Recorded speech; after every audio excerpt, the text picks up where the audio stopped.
Kasi mo grammatically speaking, naun sa aming taong kaoy, wala mo sila nga I shall build, ang imo niya I will build.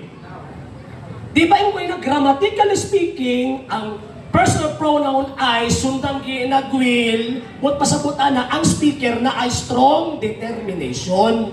Nga kananga panahon, gibuhatan niya. For example ba?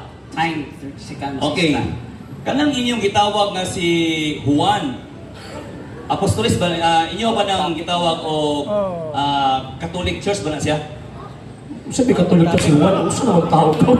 Katoliko ba na, kana si Juan, Katoliko ba na siya? Di man namin Yes or no? Di man namin itong topic. Okay, Ako, moderator's time. position man. Palihog ko o rephrase sa imong question. Okay. Tarong nga, kung categorical siya, i-construct o tarong imong question para mahimong categorical tubay.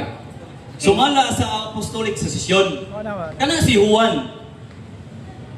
Apostolis. Katolik ba na siya o dili? Kana ang buta na. Bisag dili after sa itong topics, pero sige na lang. Sa unit of knowledge. Ako tubag ron. Ay, dito sa Manila. Objection. Sa comment mo sige. Palino.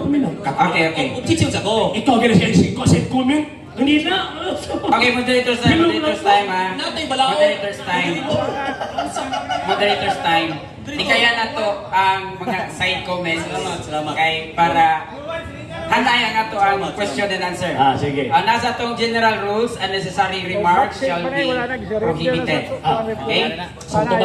So, humana yung question, categorical, tubag.